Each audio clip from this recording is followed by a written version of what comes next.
at Mashpee Town Hall, the Foyt Meeting Room. At this point, I'd like to ask everyone to stand for the Pledge of Allegiance. I pledge allegiance to the flag of the United States of America and to the republic for which it stands, one nation, under God, indivisible, with liberty and justice for all. And we'll briefly observe our moment of silence.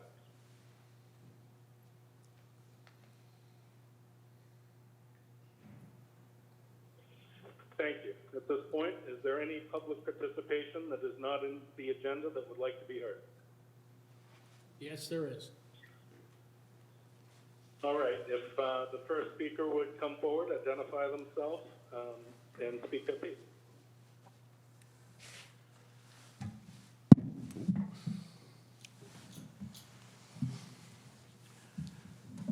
Richard Klein, Asher's Path West. Our town is Thank you, Richard. Go ahead. Our town is in fight for its life. Now the whole world knows our waters are toxic stew. Our tourist industry, our tax base, our health, our home values are in grave danger.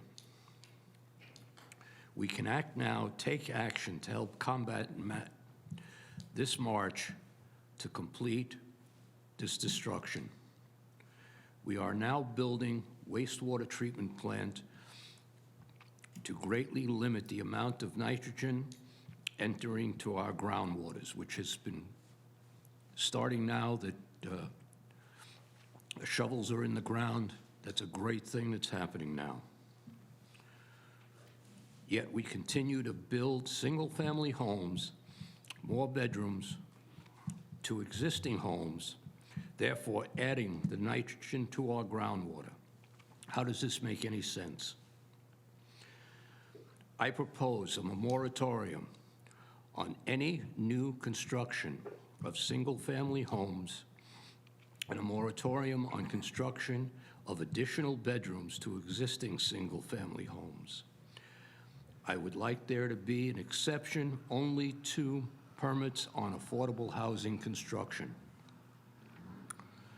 We are going to need the complete cooperation of Sandwich, Falmouth, and Barnstable through the intermunicipal agreement regarding the way the water flows down towards us to determine whether the majority of our residents would entertain a moratorium and a scope of the moratorium. We would have to have public workshops on the subject and residents taking a survey to come to some sort of agreement on this at a town meeting. Thank you.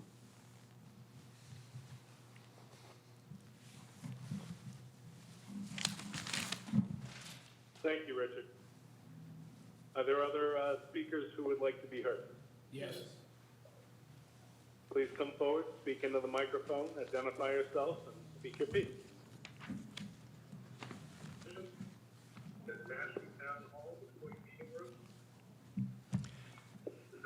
Good afternoon. My name is Don Barton. I'm from Monmouth Island.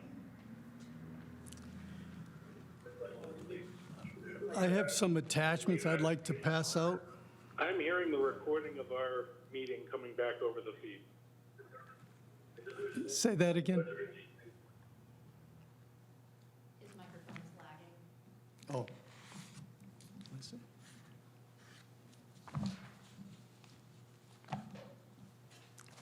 If I could pass out some attachments.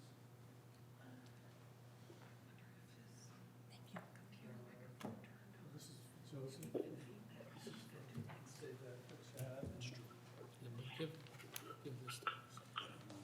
Chad, make sure you got the audio/mic turned off on your laptop. I certainly can, yes.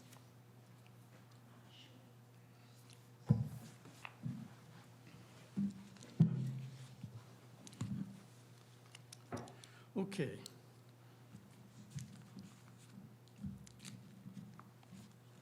So as we continue, if you could please refer to the attachments that I provided.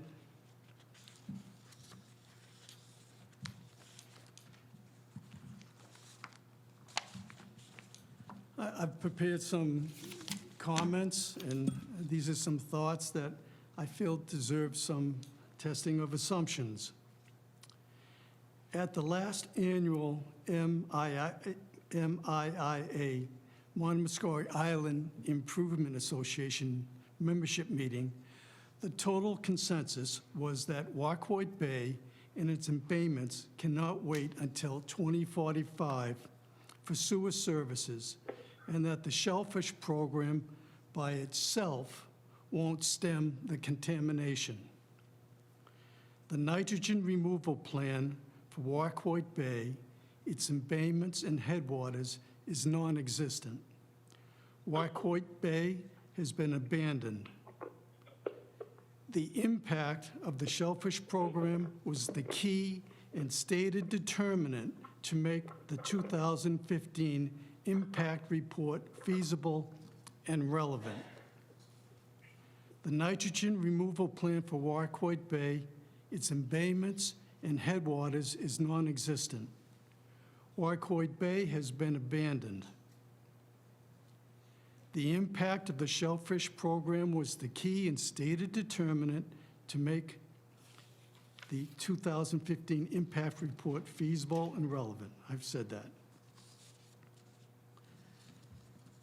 Moving on, a 2015 report map, attachment 1 of the attachments I provided, shows that the southern portions of the Wacoit watershed needing 100% nitrogen removal as recommended by MEP, and yet was relegated last to Phase 5 status for consideration in the 2045 range.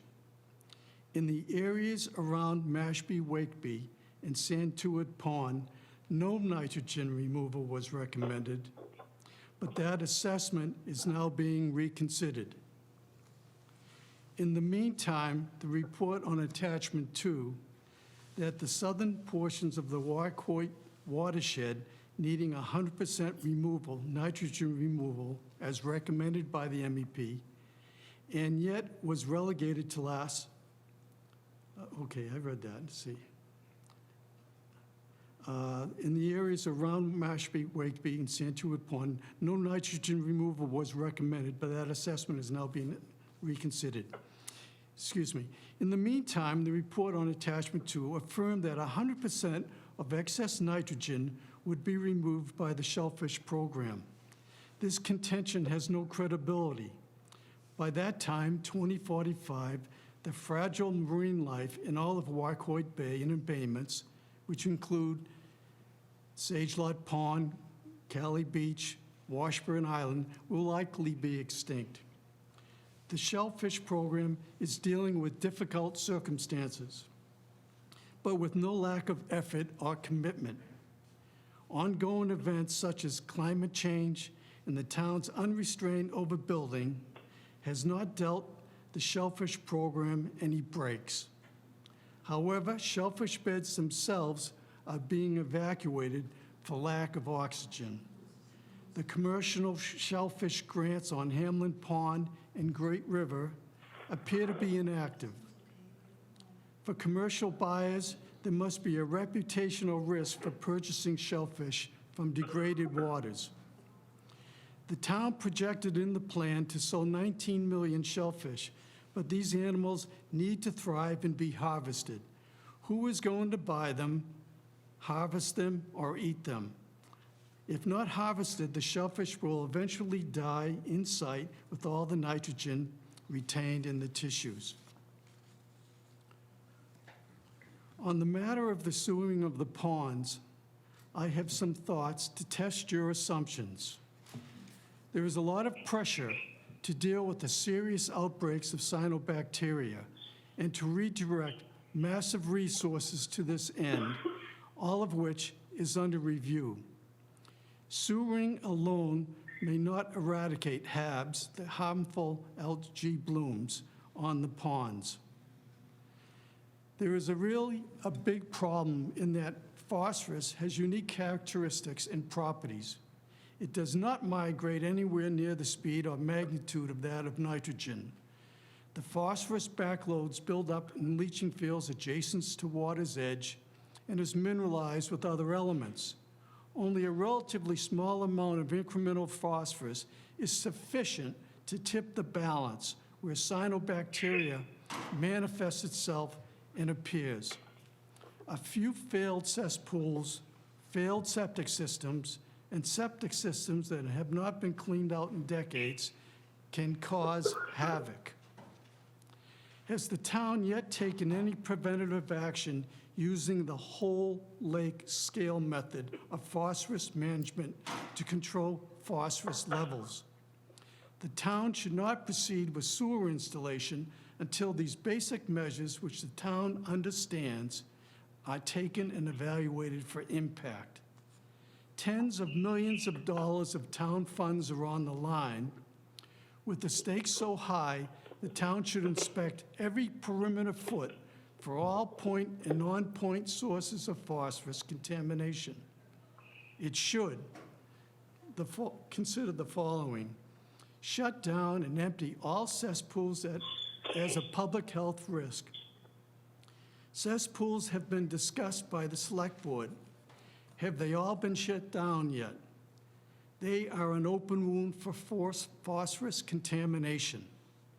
The town should ensure shutdown of these failed systems and replacements with IA units, and if necessary, put liens on properties to eventually recover those outlays. The town should inspect all the septic systems for compliance. Some tanks may never have been emptied. Require a mandatory clean-out period on septic systems. Inspect for animal waste sources. Enforce and strengthen more distance from water's edge fertilizer bylaws and ban any use of fertilizers with phosphates.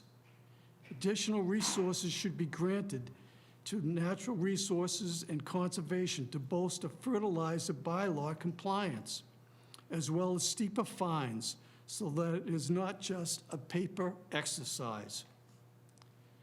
Have any individuals or contractors ever been cited or fined to halt violations in the town's sensitive areas? Further, I would add that the town's bylaws are flawed on phosphorus control and need revision. I refer you to Attachment 3 in your package. Basically, the town law says Mashpee can save the taxpayers $40 million in sewering and other treatment expenses. And the particular part of the bylaws that refers to phosphorus is this one sentence. It says, the application of phosphorus in fertilizer is regulated for the purposes of bylaw by the MDAR fertilizer regulations, which is the Massachusetts regulations. So I went to the MDAR and I looked up what they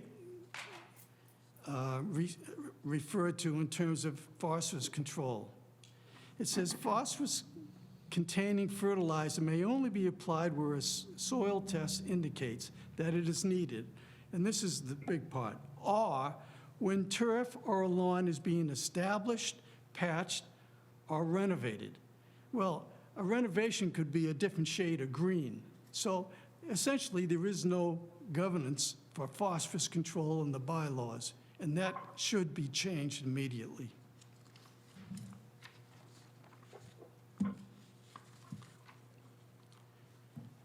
I would also add that we should consider eliminate clear cutting of trees and phosphorus near the ponds. We should examine the roadways, the boat ramps, and locations of storm runoff and flood flows that divert into surface waters. Again, examine all the points and non-point contamination potentials. Attachment 4 is sort of a representation that discusses runoff. In it, it says an inch of rainstorm leads to 26,250 more gallons of polluted stormwater for an acre of pavement versus a forested acre. So again, if an area is paved, it's going to deposit 36 times more storm runoff than if the land has trees and foliage. And this is an incredible representation and statistic. So again, we should examine the boat ramps. This could be at fault. I know the town is doing a lot of these things, but it's in combination, it's got to come together and coerce. Finally, we should also consider imposing a building moratorium on new structures in close proximity to surface water until the phosphorus TMDL target is met.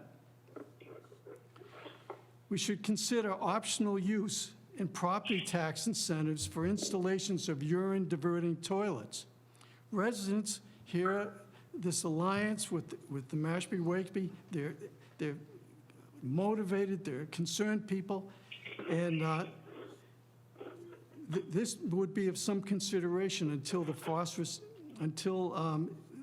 it would be a motivation for them to undertake. Individuals may want to do this, urine diverting toilets, because urine has 50% of the phosphorus containment constitution.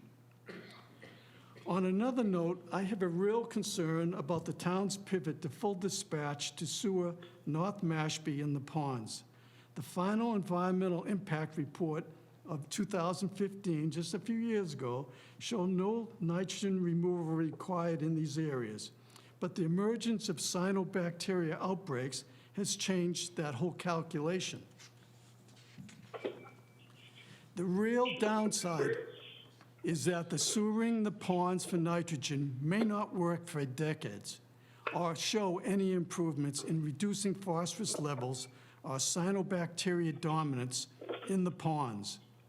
I'm not a scientist, but there is a body of scientific study that speaks to the limits of sewering to eliminate the core culprit of phosphorus in freshwater bodies that should be evaluated and considered. For reference only, there's attachment 5, is an article that describes the much referred to Redfield ratio.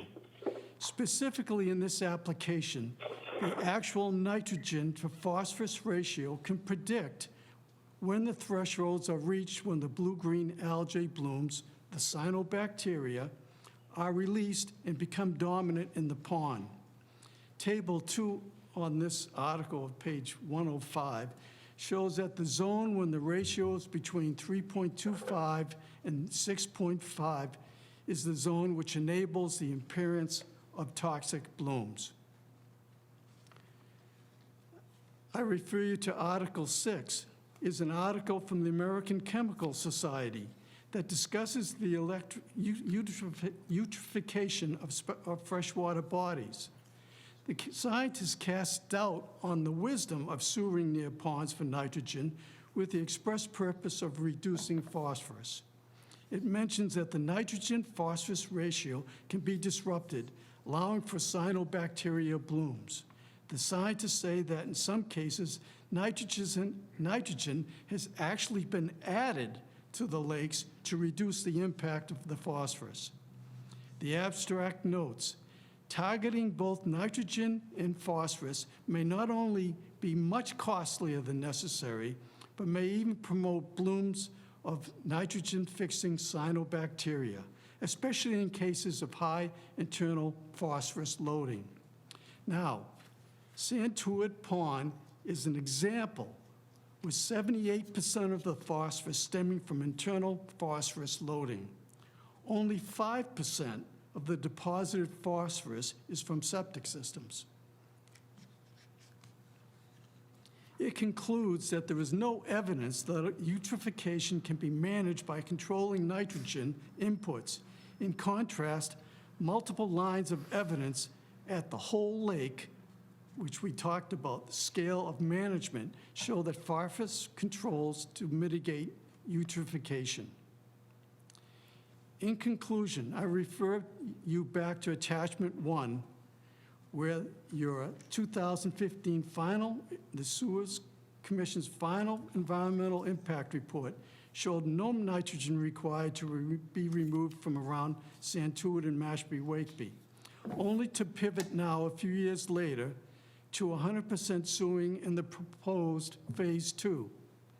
The only deduction that the paramount reason is that the paramount reason to sew the ponds is now to kill expeditiously the toxic blooms that can pose a near-term public health threat. With high concentrations of embedded and recycling phosphorus in Santuit Pond, it seems questionable if sewering will ever eliminate the toxic blooms until the pond is first dredged or chemically treated with additives. At Mashpee-Wakeby, the program for the whole-scale management of phosphorus control should be fully deployed and executed as the first step to gain, importantly, critical near-term control over the toxic blooms. Finally, I just say I appreciate the opportunity to share these viewpoints. I would hope that your commission would look at some of the attachments and just continue to attest your assumptions to see if this is really well thought out and the approach that is going to make the most use of our taxpayer funding, and as well understand the opportunity cost to delays where other areas are certainly in need. Thank you. Thank you. Are there other people in the audience who would like to be heard before our meeting gets going here? Don, could you let us have a copy of your summary Sure, yeah, when you get a chance? I would appreciate that as well. yeah. Does anyone have any questions? No, I think that's it. Thank you. Thank you very much. We could, if there's no further speakers, we'll get into the meeting minutes. Has everyone had a chance to review the meeting minutes of December 8th, 2022? Yes. Mr. Chairman, I've had the opportunity, to read and review, and I move they be accepted as presented. Do I hear a second? I'll second that. I'll second it. Catherine? Thank you, Catherine. I'll call everybody by name to vote rather than the usual style so we can make sure everyone's counted. Now voting. Meredith. Yes. Catherine.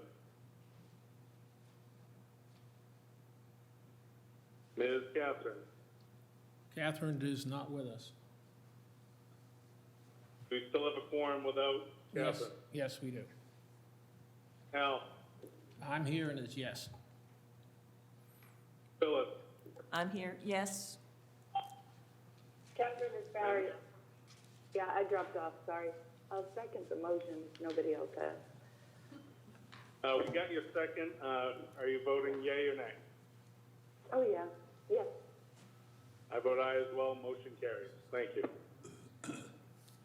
Moving into old business, I'd like to thank both Catherine and Meredith for their work in editing, reviewing, and compiling the facts to be posted on our website.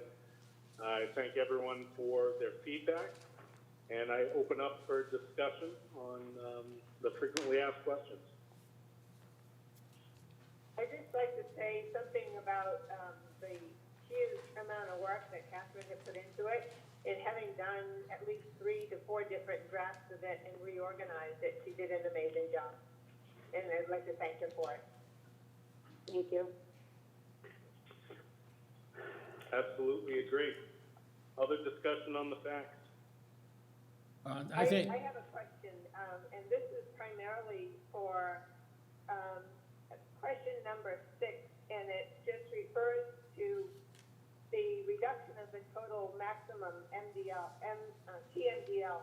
The question is, will the whole town have have to be sewered, and it says no, just until we achieve a 75% reduction of the total maximum TMDL. I thought that this referred primarily to nitrogen, and so it's a question for Ray Jack, as to whether or not we just leave it as it is as TMDL and not refine it any further.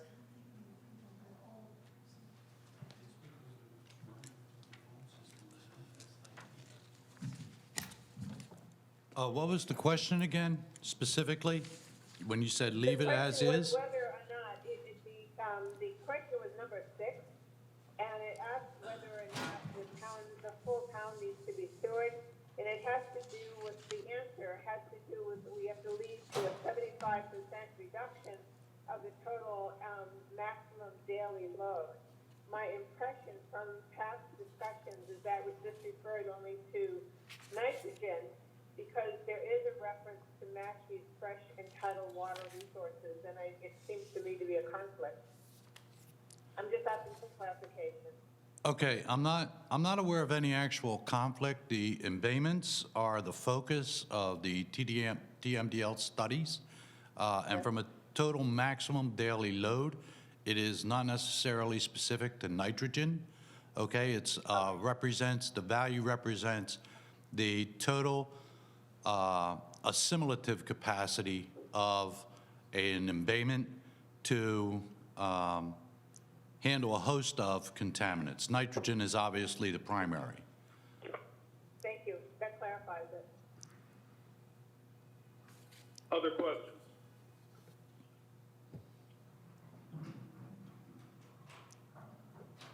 Hearing none, Go ahead. If no one else has a question, I have another question about question number 18.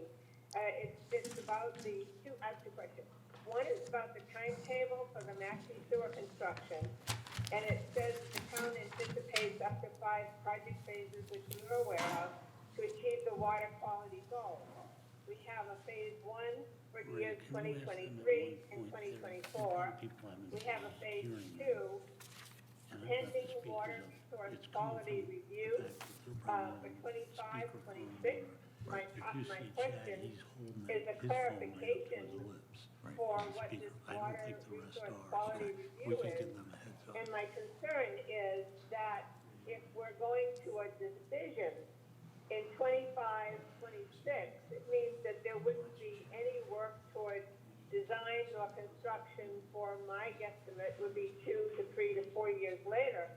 And if we have such a concern for our water quality and for speeding up the sewer construction, why is there such a delay and what can we do about it? Okay, I would say, well, I'll answer your question generally, but Chris had also just mentioned to me with respect to those who are here today by Zoom, if you could speak into either your phone or the microphone, because it's very difficult for everyone else to hear, okay? Can you hear me better now? Okay, that's better. Nonetheless, as far as the timeframes go, they are going to be driven, for the most part, by the town's ability to finance whatever the particular projects may be. So what you're looking at for the foreseeable future is under the notice of project change that the town's already initiated. That occurred in October, late October. The town is going to be taking a serious look at the shellfish propagation program and its efficacy overall. That was one of the primary drivers of the original plan. And then all of the phases of the existing 2015 plan will come under review. So even with the commission and the town looking at phase 2 as being a multiple phase project development, all of those will be evaluated during the course of this year. And then the commission will be in a much better position to try to make determinations as to what areas should be sewered and what timeframes they may be. You'll also have the costs for particular geographic areas available at that time, and I think that that's going to play a major role in the decision-making process. So I know tentatively there have been numbers thrown out of 24 to 26, meaning 2024 to 2026, 2027 to 2028, but none of that at this point is finalized or definitive. Thank you. That clarifies it. And I have just one more question, one more comment. During the select board meeting on Monday, the town manager spoke about community loans or community grants that were going to be applied for or needed to be applied for by March 3rd.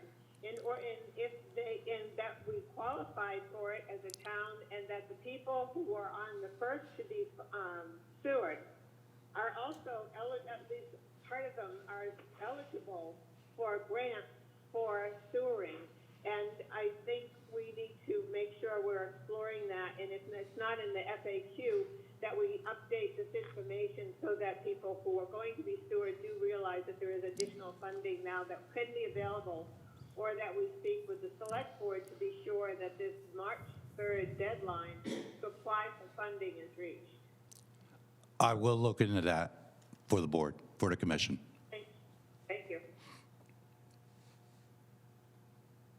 Thank you, Madam Vice Chairman. Other questions regarding the fact? I have none. All right, hearing none. Is this appropriate for a roll call vote to approve, or can we just support this to go forward and be published? I Chad, think I can you hear prefer me? roll call. Chad, can you hear Yes, me? I can. Catherine, yes, and I did hear you too, Meredith. There's still some very minor edits that I think are appropriate and a format fix. I'll get those notes out more clearly when I get back from this trip on Saturday, I think, or Friday night. I would just say that I know that's needed, and I agree with Meredith that if community funding is available to support what we're doing now, I think that would be a great thing to look into. I'd be happy to help with that. And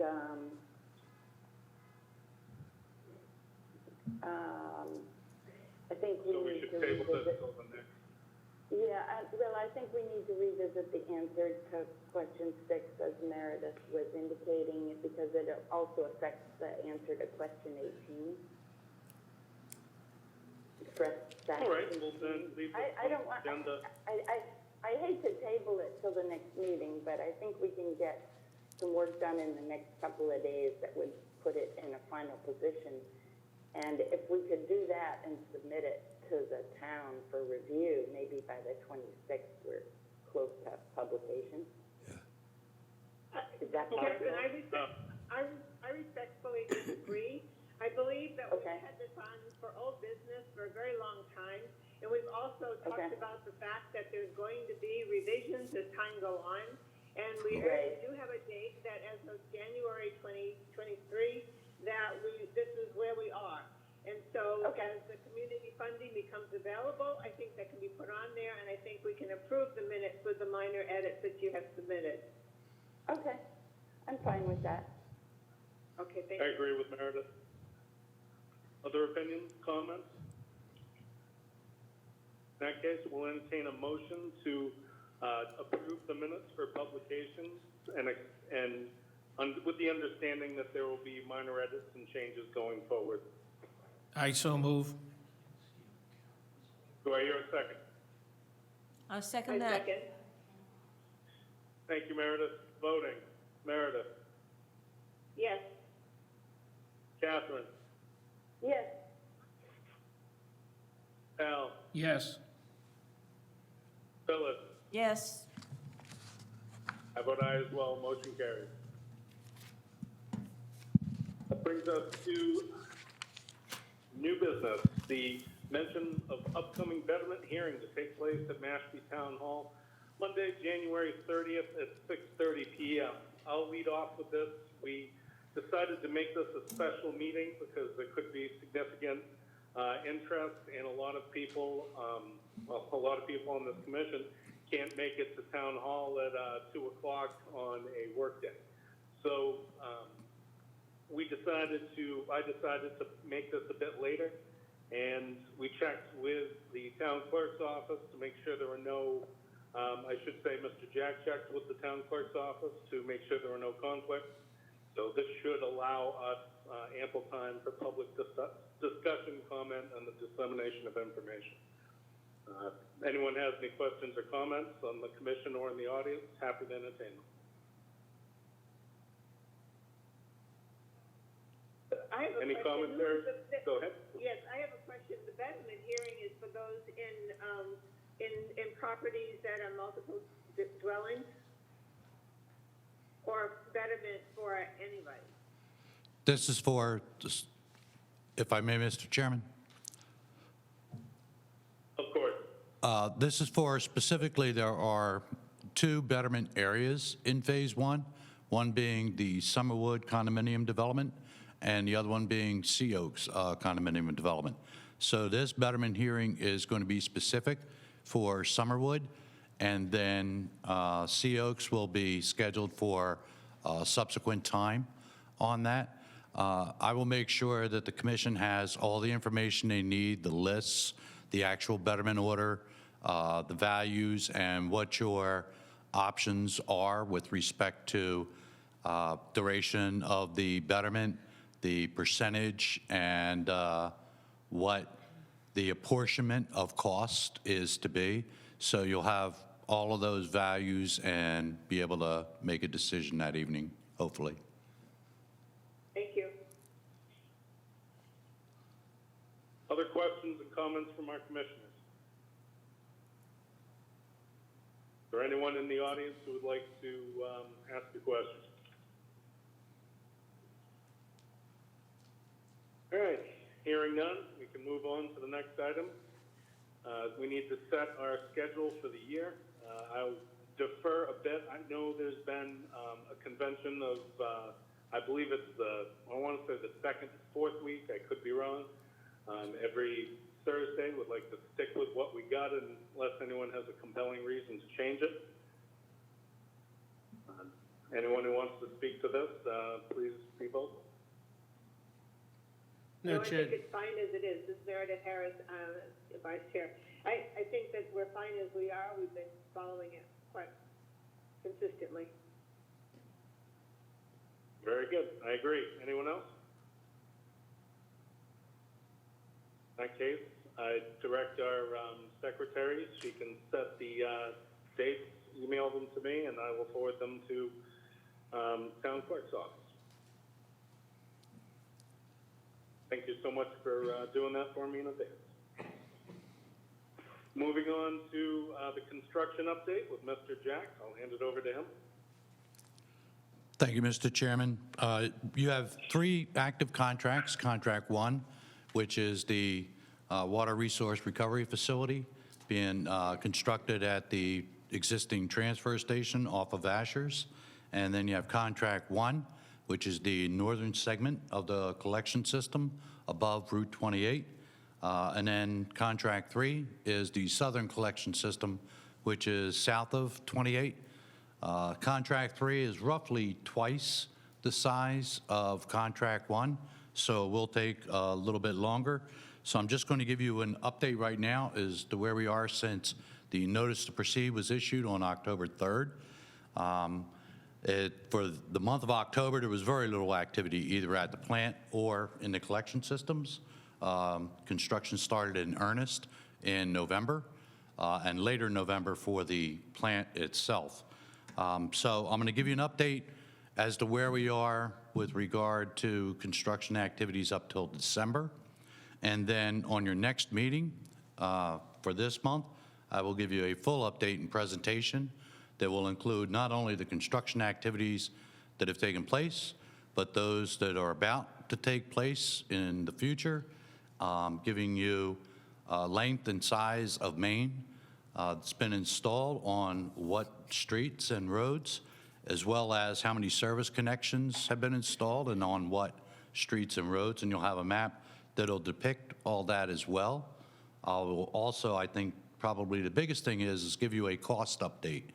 So that will become, I think, an important information for the commission in order to be able to see the costs as they are going, namely that you'll have three costs I'll give you: the original contract value, the adjusted contract value, which is the original cost plus any change orders or additional costs that may be incurred, and then you'll have the actual payment value, what the contractor has received.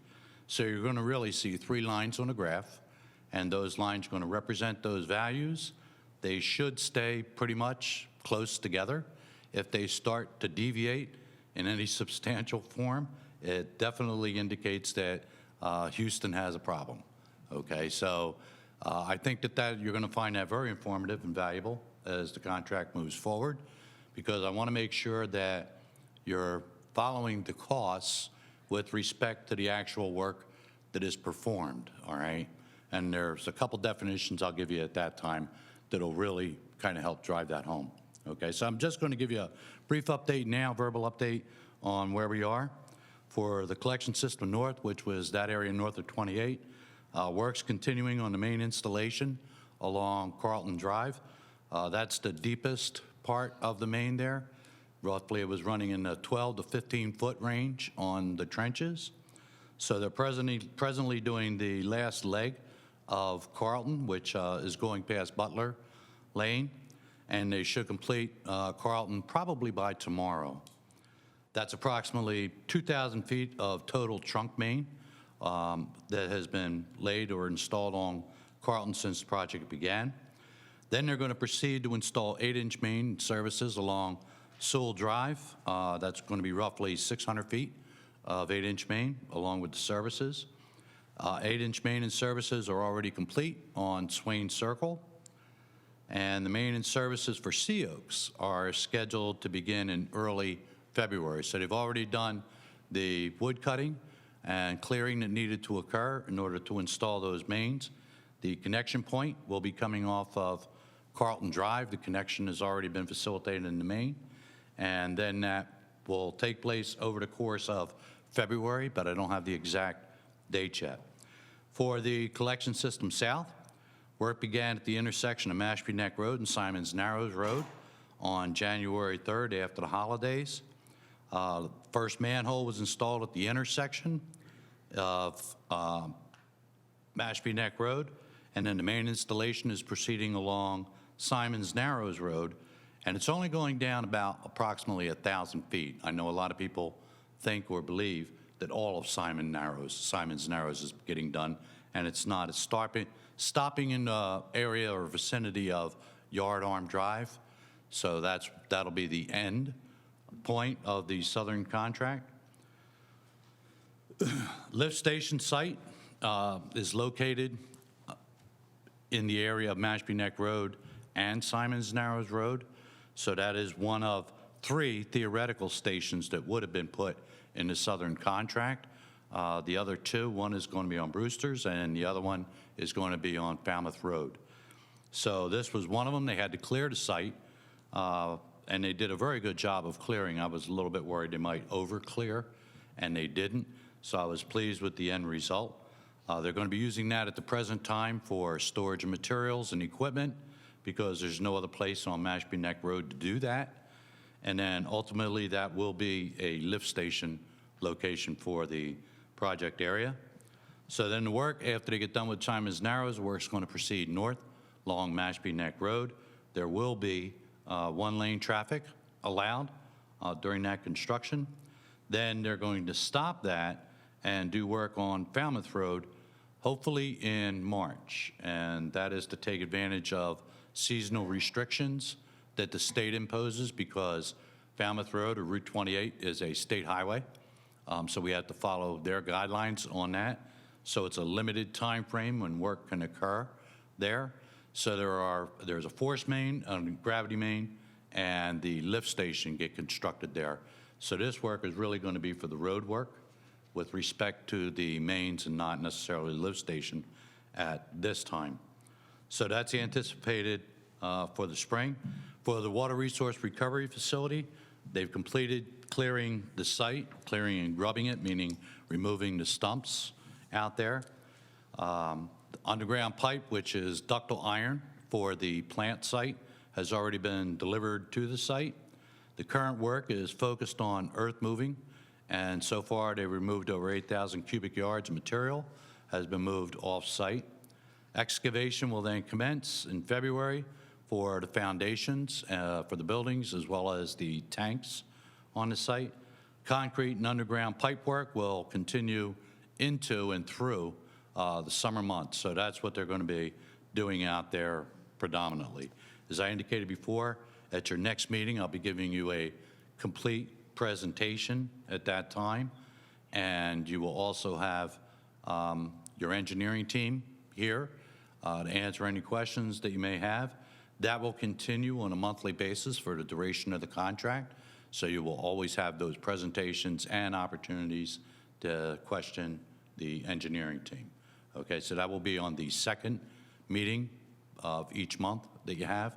I thought about the first week or the first meeting that you're having, but unfortunately it doesn't give enough time to assimilate all the information from the previous month and be able to put it together in order to give you an adequate presentation. So it'll be the second meeting of every month, all right? Any questions or issues? I just have We one. appreciate the update. Oh, go ahead. I just have one question, Mr. Jack. You had mentioned once before, before the construction was, as the construction was getting underway, that you would try to schedule a field trip in a way for the commissioners to have a chance to see the construction so that we have a sort of feet on the ground idea of what's going on. And if you wouldn't mind thinking about how we might be able and what would be the best time to schedule the first time that we can do that.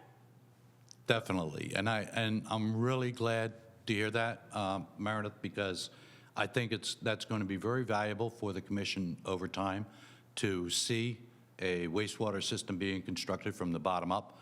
So that includes the streets with manholes. How does a manhole get installed? What does it do? The different mains, how a service connection is facilitated, because they are different, and especially with the plant, being able to see the plant for the things that you'll never be able to see after the plant is done, namely the underground piping, how the connections are facilitated.